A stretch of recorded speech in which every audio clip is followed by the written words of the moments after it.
thanks to the support as a channel member, Mark Gowans. It's the playoffs. What could possibly go wrong? Hello and welcome to part 27 of Saving Man City. I'm Kevin. Coming up on today's episode, it is the playoff semi-final against Sunderland, the Championship playoff semi-final, as we look to return to the Premier League. That's the plan. Very simple plan. Return to the Premier League. We did play Sunderland in the last day of the season. It was a 2-2 draw, but if you remember, we had the moral victory because we won 4-2 if disallowed goals weren't disallowed. But over the course of the season, they did finish quite a way above us. Only 7 points ahead of us, but way ahead of us on goal difference. Much less leakier than we are defensively. But remember, no team in the Championship scored more goals than we did this season, which is a strange thing to say when you look at the fact we don't really have an outstanding top scorer. Betancourt, 70. Oh, where have the goals come from? Hang on. We just get a lot of goals shared around the team. A lot. There's lots of players on the sort of 5 to 10. Because for us to have scored as many goals as we have and not have anyone break 20 goals, that's quite surprising. The big news is we are going to have to do this without Liam Delap. He's going to be out for the next couple of weeks with a back strain. He has been called up into England's provisional World Cup squad off the back of this season that he's just had with us, which is interesting. A player who has only played 2 Premier League games in his career, called up into the provisional England World Cup squad. I imagine it's going to be a similar thing to what we saw with what's his face, the right back. Way back in the first season, Rico Lewis, that's his name, isn't it? Is he in the squad? Did he make it in after his move to Celtic, or would he have been better off staying with us? Oh no, there he is. Look, so he is in the provisional squad as well, having played 3 full seasons at Celtic. I tell you what, bringing him back if we get to the Premier League might be realistic. Tommy Doyle is in there as well. That's Tommy Doyle, who now plays for Liverpool. He joined them back in January for £35 million. I don't think we're going to be bringing him back anytime soon. But there is Liam Delap, albeit an injured Liam Delap, which might just mean he's not going to make it to the World Cup. I mean, it is a 10,000-man squad. Cameron Archer's in it, for goodness sake. Micah Beerith in there as well. Talking of channel legends as strikers, that's a Micah Beerith who has never scored a Premier League goal. So England scraping the barrel a little bit, it seems, but Liam Delap is there nonetheless. This is the team, though, for the first leg against Sunderland. We're home first, away second. Trafford in goal, a back four of De Gasperi, Mbete, Edwards and Britton. Forner at the base of the midfield, Fiorini and Taylor ahead of him. Jones on the left, Masaba on the right, Betancourt up front. Let's just go and beat Sunderland. I mean, it's as simple as that. We could have beaten them on the last day of the season. We chose not to. It was all deliberate, all tactical. We chose not to because we wanted to play them in the playoffs. We wanted to avoid Norwich because Norwich absolutely smashed us last time we played them. Norwich, more than anybody, have our number. So we're hoping Middlesbrough can deal with Norwich in the other semi-final so that we can take care of Sunderland. Middlesbrough beat Norwich and then we can beat Middlesbrough in the final at Wembley. That's the plan. It's a detailed plan. As you can see, lots of thought has gone into it. So now we just need to put it in action. And this is the biggest game Gig Lane has seen for many a long year. Potentially our last ever game at Gig Lane, because if we do win promotion to the Premier League, Gig Lane will not be coming with us. It is not a suitable ground for the Premier League. So this could be, after 4 years of renting this out and being out of the city of Manchester, out in Bury, this could be our final year here, ready for a return home to Manchester, maybe? Or maybe not, because they've just scored an absolutely stunning goal on the stroke of half-time, probably the last kick of the first half. Just as I'm talking about moving out of this ground, they've just done an absolute wonder goal. I mean, that's spectacular. And leaves us with an awful lot to do. It is an uphill challenge from here. And, I mean, have I mentioned my playoff record's not great? I imagine most of you are familiar with my work and know that me and the playoffs haven't really combined very well in recent years on Football Manager.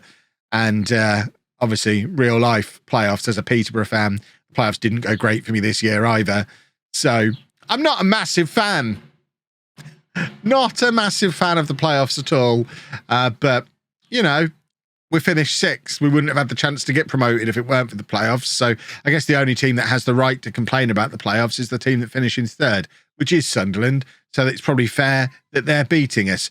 Can we please get back into this game? We don't seem to be creating anything. We're better than this. I mean, it is tough that we don't have McAtee fully fit. We don't have Liam Delap. They're arguably our 2 best players. But still, you know, we should be at least testing them. And we're not really creating anything. They've scored 1 goal from out of nothing. And Betancourt has won the ball back. And if he can find whoever this is, Jones, it's Ricky J. Jones! Oh, Ricky J. Jones, the Peterborough boy, has got the equaliser in the playoff semi-final. What a goal it was too. Great work from Betancourt. Huge credit has to go to him for winning the ball back there. And then Jones has got so much space. And he just takes the ball, picks his spot. And that's as good as the goal Sunderland scored in the first half. And it is back on, boys and girls. Ricky J. Jones could be the man to guide Manchester City back to the Premier League. That's not a sentence I thought I was going to say when I started this series. Right, substitution o'clock. Masaba's going to come off for Hamilton. We're going to bring for Lambert, sorry. Hamilton's going to come on in midfield. Hamilton has been really pushing to get back in this team. He is a very good player. I'm just upset that he doesn't want to be here anymore. Betancourt with the cross. And it was Tom Edwards who'd got forward there to try and head that into the back of the net, but doesn't succeed. I've noticed Jimmy J. Morgan, our former loanee, has just come on for Sunderland with 15 minutes to go. So that gives you an idea of just how good Sunderland are, that they can bring on their 20-goal striker, having not had him on from the start. Betancourt's picked up a knock as well. Are we just losing all of our strikers? We should have McAtee fit for the second leg. But in the meantime, Will Dixon is coming on. We'll stick Lambert up front just because he's got a little bit more about him. And Nathan Ferguson can come on and play right back for the final few minutes. In fact, what I'm going to do is swap those 2 over and put Edwards at right back. Ferguson can play centre back as he's done on many occasions this season. Right, Lambert up front. Can we grab a winner? Because obviously you kind of plan to win your home leg because away legs in the playoffs. Again, speaking as a Peterborough fan, I hear the away leg's not much fun. I mean, the home leg's not being much fun for us here either. Morgan, I mean, never mention an opposition player. You're then guaranteed they're going to score against you. I've done it 2 games in a row now. Mentioned Morgan and then he's immediately scored.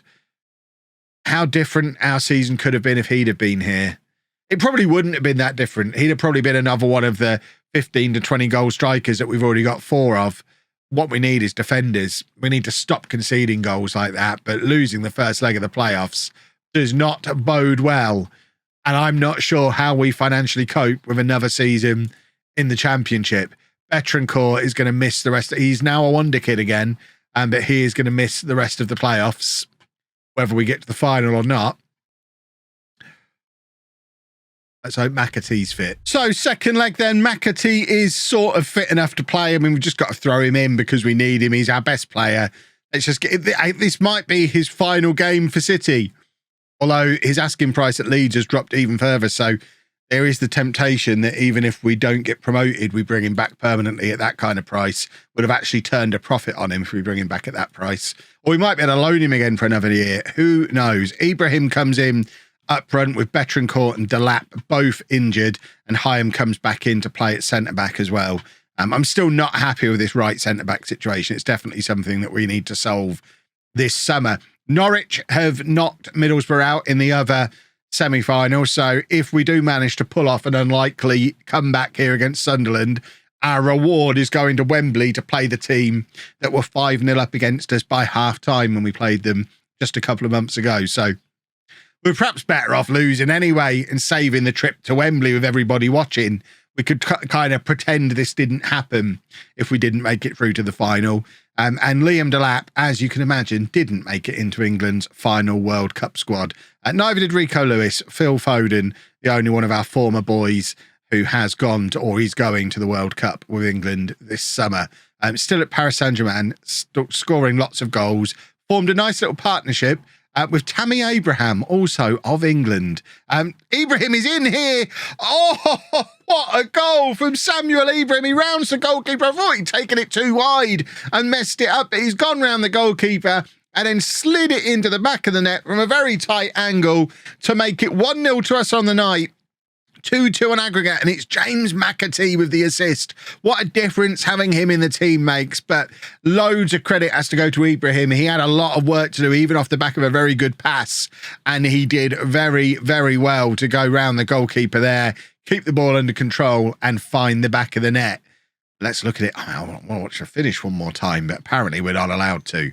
Right, that does, I guess it just asks an early question of Sunderland. How are you feeling? Look at the Manchester City fans behind that goal. Plenty of our lot have turned up as well. And now it is very much all to play for. Spot at Wembley at stake.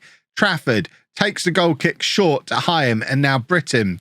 And Musaba has come deep. And now Taylor to Forner. Can we get the ball out of our half here, please? Musaba finds Ibrahim, who had his back to goal and doesn't hold the ball up very well at all, giving it away. And Sunderland have got the ball back and are going to be looking for an attack of their own, which they're also building just as patiently as we did. Both teams seem quite happy to take their time, build up patiently, look for the right opportunity to present itself. And, well, these new boys that have come into this defence this season, I don't know how I feel about any of them. Britain gives away the penalty, and now club captain James Trafford. Can he make the save? He cannot. It's 1-1. Sunderland back ahead on aggregate. And it's just frustrating that it happens with a penalty. At least have them outplay us. I don't want to see the replay. Come on, boys. Now's the time to offer some encouragement. I'm doing it with my mouth. Let's do it with my finger as well. Come on, boys. Let's get a goal back, or get back on level terms, I guess, before half-time. Take the lead again.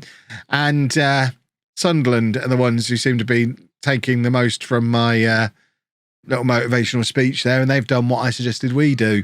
I mean, I feel like someone needs suing here. This was my plan. I shouldn't have said it publicly. Their manager has heard my plan and thought, oh, that's a good idea. We'll go and score just before half-time instead. But for them, it gives them a 2-goal advantage on aggregate, and it's pretty hard for us to overturn unless we can get a goal back before half-time here. I suspect this might be all over. And despite scoring more goals than anybody in the Championship this year, we just seem to be lacking a little bit of firepower again. We're missing Delap, who there's no guarantees we get him next year. The likes of Delap and McAtee, the only way they're here next year is if we go and buy them. We're going to have to make some tough decisions this summer. The discussion we had last summer, do we throw money at the club knowing that we'll get rewarded with Premier League money, or do we carry on being financially frugal, knowing that it might mean we're in this division for longer, which financially, long term, we're worse off doing?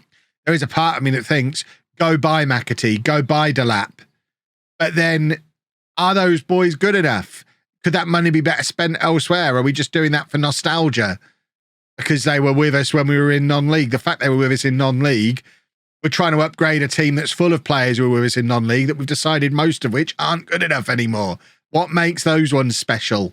Taylor can't get the... I mean, he's another one who I'd love to have here again next year, but it probably isn't going to happen. It's going to be a very different looking Manchester City team next season, whatever league we're in, because so much of the team was made up of loans. And I think we can stop saying whichever league we're in at this point. We're 3-1 down on the night, 5-2 down on aggregate. I mean, we'll go to the 4-2-3-1 and try and find a way back, but I don't think it's happening now, is it? If we just shuffle these boys around, get McAtee involved a little bit further forward is what I'm trying to do here. But I suspect it's not going to make any difference. Di Gasperi, last you'll see of him most likely. Ricky J. Jones, another one who we're probably not going to see again. Oh, it's a match full of goodbyes from all these players who I've grown quite attached to. I think I've shown you more matches this season than any other season on the save so far. So this is probably the most Manchester City team we've had so far. This is the one that I'll look at most fondly, that I'll remember. And it ain't working, is it? Fiorini's coming on. We'll once again just swap right backs around. All we've done is gone from having no right backs to a selection of average right backs, who none of which have been able to nail down a position in the squad. We've got 3 of them, and they're all interchangeable and not great. Oh, we need a clear out as well as the loanees going. I think there are other players that need to be moving on as well. We need a proper rebuild.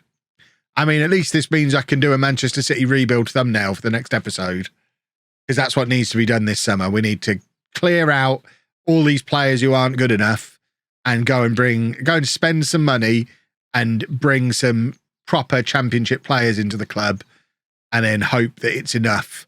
I mean, can we have him back?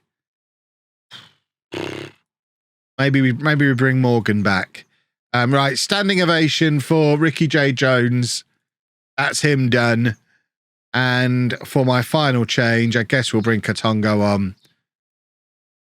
Because why not? I mean, he's a perfect example of someone who's probably not good enough.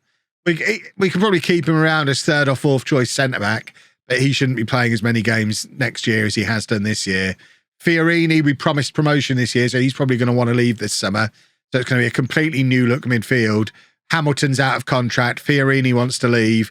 McAtee and Taylor are going back to their parent clubs. We need to sign an entire midfield, an entire attack, and fix the broken defence. It's another season in the Championship. And tomorrow, it's not, is it? It's Monday. Monday's transfer window is going to be very, very interesting. If you've enjoyed that, please make sure you leave a nice big thumbs up on there for me.